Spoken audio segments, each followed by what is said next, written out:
Salbonani, good afternoon, Saturday afternoon.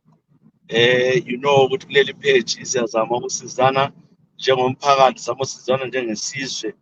We have got a crisis, ladies and gentlemen.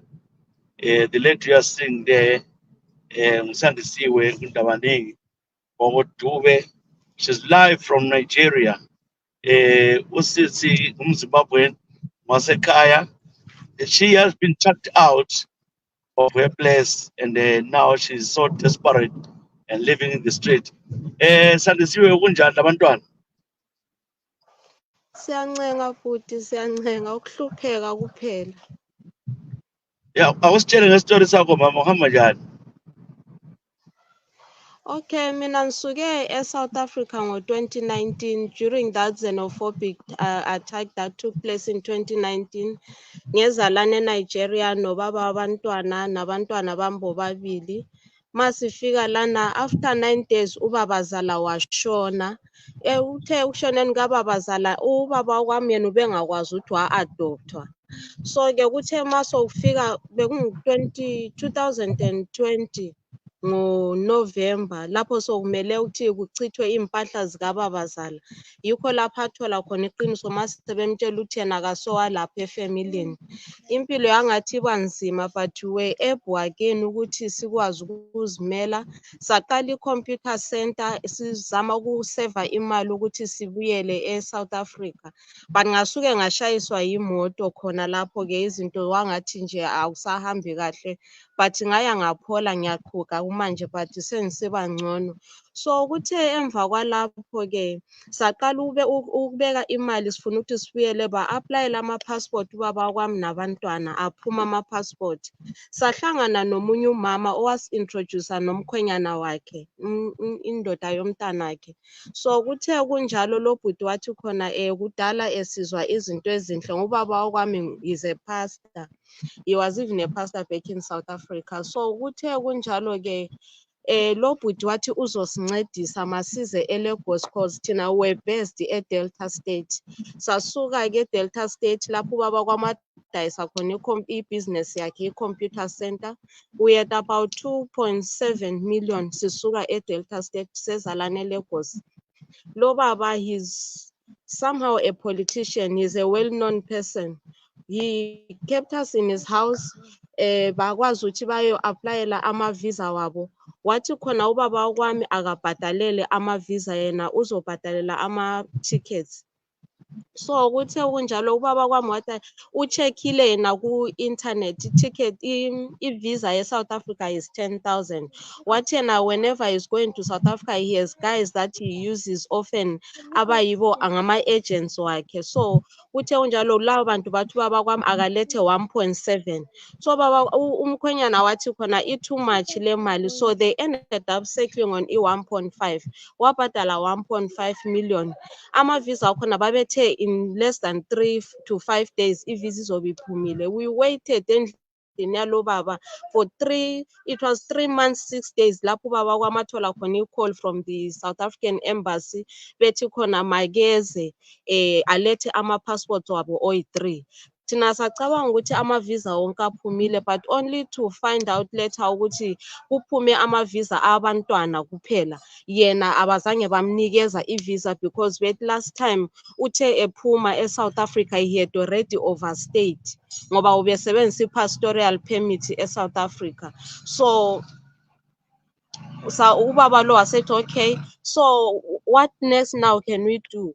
Ubaba kwami wahamba waya bathi i-VFS khona lapha eNigeria la sa-applyela khona ama-visa wabo. So one of the staff advised him ukuthi khona he can go to South Africa through another country and then because that's what others are doing. So lo baba wathi uzosiza ngoku-applyela ama-visa aseZimbabwe for ubaba kwami nabantwana. Bathi-ke wasesuka waya eThailand lo bhuti. Uthe mayejika ku-business trip yakhe eThailand wafika nje setshintshile yonke into. And before that because mina ekungeneni kwami la eNigeria ngangiphiwe 30 days i-visa yakhona. So ke mina sengihlale 4 years and now. So wathi khona ubaba kwami akalethe i500,000 again ukwenza ukuthi kuye-clear igama lami ku-system ukwenza ukuthi mase ngisiya le immigration officers will not give me a problem. So-ke wayibhadala lo ubaba imali, but so imali esasinayo nje yaye yaphela. Uthe ma esejika ubaba lo ubenokwenza izinto ezingekho right. Ngiqale ngisafihla kubaba kwami ngithi ngoba engumuntu ofuna ukusiza bengithi noma ngesinye isikhathi ngingena ekitchen ukuthi ngiyopheka angilandelele funa ukuthi belokhu engithinta ngendlela engekho right. So kuthe ngelanga lapha asixotsha ngakhona ubefikile efuna ukungibamba amabele engithintayo umzimba wami, ngamtshela athi akayeke lento ngoba mina angiyithandi lento ngizomgwaza ngayenza njani ngoba ngamphethe umese ngiyisikelela amatamatisi. Ngamtshela ukuthi akayeke lento ayenzayo kimi, wabe sithi khona kukhanya ukuthi vele awungazi ukuthi ngingubani, awukaze wezwa ukuthi ngingubani, ngizokubonisa. Mina ngakuthatha ukuthi nje ukwatela ukuthi I didn't give him access to okay, in other words, this man Bella wanted to sleep with you. Yes, but anzange ngavuma mina, anzange ngamvumela. So kuthe khona lapho mangiqeda kupheka mina ngasuka ngalandela unkosikazi wakhe eshop ukuyomncedisa ukuvala ishop yakhe, ngoba ngaso sonke isikhathi ekuseni ngiyahamba naye ngiyomncedisa ukuvula ishop ngibuyele ntambama nakhona. So mangijika ubaba ngitshela ukuthi angizwa. So ubaba I want you to go straight to the point. Okay, wasale wabiza ubaba kwami wamtshela ukuthi khona yena ngeke sakhona ukusisiza sefuna siphume endlini yakhe. So ubaba kwami amtshela sizophuma siyephi, uyazi ukuthi anisela lutho, one angina family, abakithi bengakwazi abantu ukuthi abangikhulisileyo ngabo banga-adopter. Wena wathi uzongisiza sezalana, imali yami ebenginayo yonke siphelile, wena uthe kangiqhubeke ngisebenzisa imali yami uzoncedisa. Nanko kwajike kwathena ma ukuthi efuna ukuzithola esejele akaqhubeke ekhuluma nalento ayikhulumayo, wathi masiphume endlini yakhe. Saphuma lana eLagos ukuthi uthole umuntu okusizayo kunzima. Sazula nabantwana, siyazula saye sathola ukuthi enye ichurch yitende livulekileyo, akula cement, akula floor, silala khona lapho kunjalo sonke siyakhwehlela, akula ndawo. Ngesinye isikhathi abantu ababhemayo uyabezwa bekhuluma khapho ngemva kwetende sabe sisawulothi bazosingenela ebusuku. Impilo esiyiphilayo manje. Ubaba kwami uyaphuma azule ngezistrada, ngesinye isikhathi edinga lapho maybe abantu abayakha khona izindlu uthi naye athwale maybe izamende noma izitina kwenze ukuthi noma bamnikeze noma yi-1,000 sikwazi ukuthenga amanzi okuphuza nesinkwa. Impilo esesiyiphila khona lana. Abantwana bayahlupheka, bayebekhala bengitshela ukuthi mami sifuna ukudla. Nami ngiyabe ngingakwazi ukuthi kumele ngenzeni. Impilo esiyiphilayo siyahlupheka. And sithe siphuma nasendlini yakhe ungithathela amaglasi ebengiwasebenzisa ukubona ngoba ngiyowabhadalelayo. Amehlo ayangihlupha vele ngisebenzisa amaglasi ngoba ngiyowabhadalelayo i45,000 yakhona. Unkosikazi wakhe wathi kawathathe, uwathathile. Kunzima nje, angazi nokuthi sizoqala kuphi. Ngicela usizo lokuthi sibuyele ekhaya, noma singabuyela ekhaya nje ngoba ngifonelile mina last week eChilton lapha ade ngisenza khona ikhosi, ngoba ngabhadala eSouth Africa bathi ngingabuya ngizokhona ukuthi ngiqhubeke ngiqedelele isikolo lapha ade ngifunda khona. Ngiyacela, ngidinga usizo, ngicela lingisize.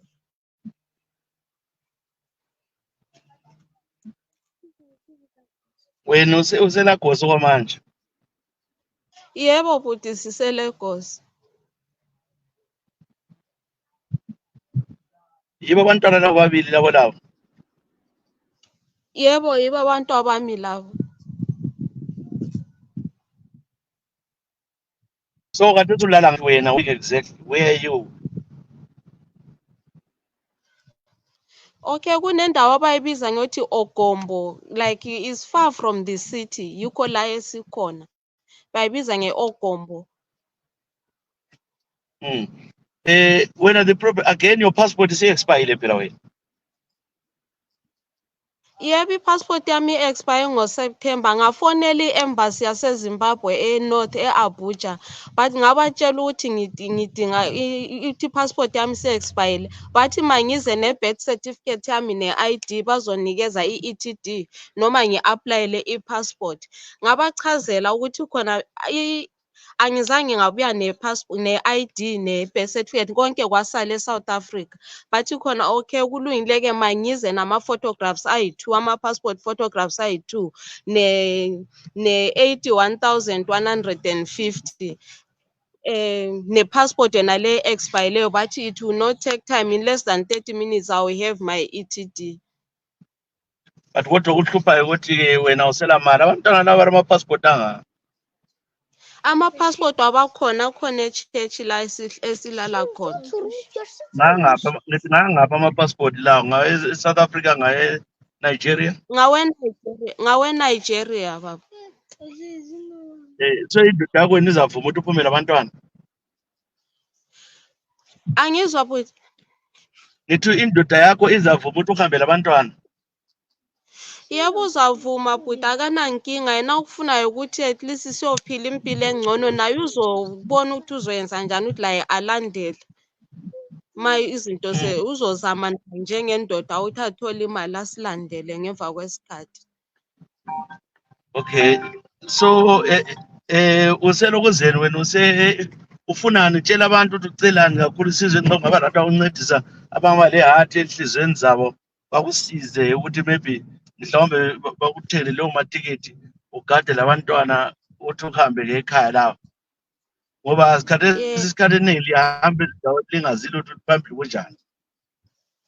Yebo bhuti, mina into engiyicelayo ukuthi kuphela sikwazi ukuthi sisuke lapha eNigeria sibuyele ekhaya, ukuthi masifika ekhaya ngizobona ukuthi noma ngingacela usizo ezihlobeni abangakhona usizo ukuthi ngibuyele, ngoba nasekhaya nakhona asukuthi izinto zi-right for mina, but as long as ngiyabe ngiphumile lapha eNigeria kuphela yikho engikucela ukuthi at least ngikwazi u-aplayela abantu abami ama-visa okuya eZimbabwe ngoba bona baphethe ama-Nigerian passports, nokuthi-ke ama-ticket nokuthi nami ngihambe ngiye-Abuja ngiyo-aplayela i-ETD ukwenzela ukuthi ngikwazi ukuphuma lapha eNigeria.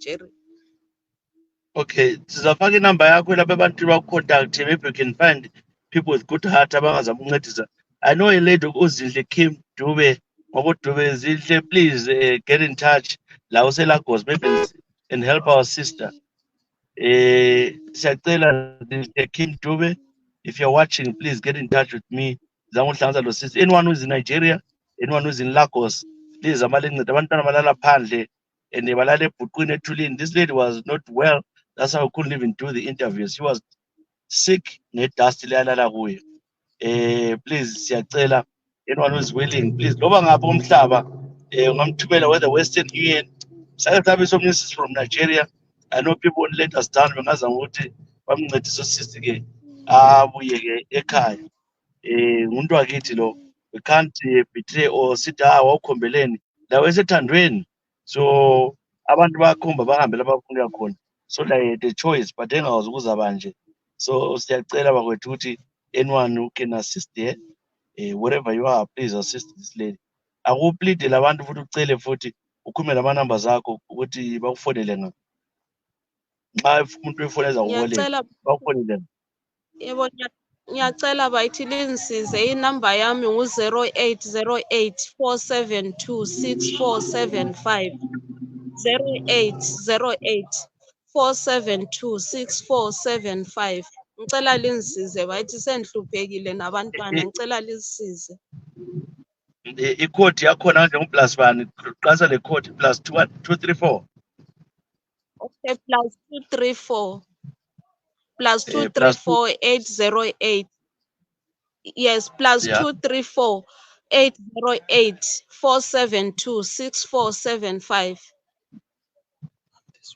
Okay, ngizayifaka la laphana ngiyibhale ukuthi abantu abangasizwa, we know there were some good people out there singahlanganisa madlana all of us we can bring this lady labantu bakhe back home eZimbabwe. Uyazisandisiwe awula relative lobani ama-parents akho angaphi? baseZimbabwe. Okay. Plus 2, 3, 4. Sesifake lo munye laphana. Siyabonga Tao. Thank you very much, Tao. Please, can we assist, ladies and gentlemen? Whatever the amount, let's try to raise this morning. What is ngamnceda ngisedubekela umuntu ebengakwanisa ukukhuluma 3 days ago, i-chest yakhe ivalekile ngothuli and all that. Please help this lady. She's in Lagos. I'm calling upon all those. Yawazi uKim uzinhle lapha Dube. She's somewhere in Lagos. Please assist, my dear. Assist. Yeah. So, usuhlale 4 years kwabe Lagos. No, bengise Delta State lane Lagos ngina 6 months. Yeah, ngithi eNigeria wonke sihlala how many years? 4 years, 3 months now. Mm. So yena akasachumayela ichurch kaselayo baba. I-church ise-Delta State nase-South Africa futhi. Lapho Ichurch esasuka yakhe. khona sisiza abantu. Yebo futhi. Ichurch yakhe ke akublideki la zifonela ukuthi zama ukuthi sisiza. Ayazi ngeproblem yenu. Bayakwazi sesizamile. Sike ngesikhathi lapho abakuboka baba wabantwana besixosha ekhaya. Yikho lapha ke basifakela khona i-1000 rands. Okwamanje abakaze bathumele enye imali. Who is running church in South Africa wazi? Okwamanje i-under usisi abambiza ngo-Shaman Souls. Nguye abalokhe be-organize ama-prayers ukuthi nje i-church ingagcini ichitheka for good. Okay, so indoda yakho phela it will be very difficult to come out to come and preach or and minister in South Africa ngoba bamncinci ukuthi bathi overstay. Bathi wa-overstay but one of the omunye ngathi nabantu abasebenza khona le-VFS bathi khona iningi labantu abajika ngesikhathi se-xenophobic attack bakwazi ukungena like via Zimbabwe. Mayengaya eZimbabwe abesengenela from there. That's the only way. Kodwa mayengaya-applyela ngoba bevele bathi igama lakhe lokhe liku-system ngoba ubesebenzisa i-permit angeke ayithole i-visa okwamanje. Okay, my sins, afake inamba zakho lapha ebantwini bakucontact and I'll stay in touch lawe salokho sicele ebantwini antsho mama. Yebo futhi ngiyabonga kakhulu futhi.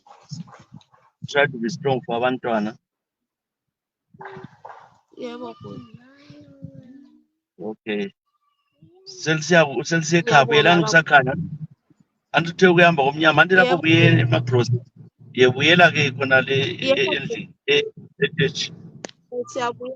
Siyabuyela manje church yebo. Alright, siyabonga. Bye. Ngiyabonga kakhulu nami futhi. Alright, thank you. Unzima umhlaba la. That's a lady, is Baba lady in Nigeria. Unzima lokho. So hopefully abantu bazamsiza. Thank you very much. And answer that. Hey, Carl. Yes, Carl. Yeah.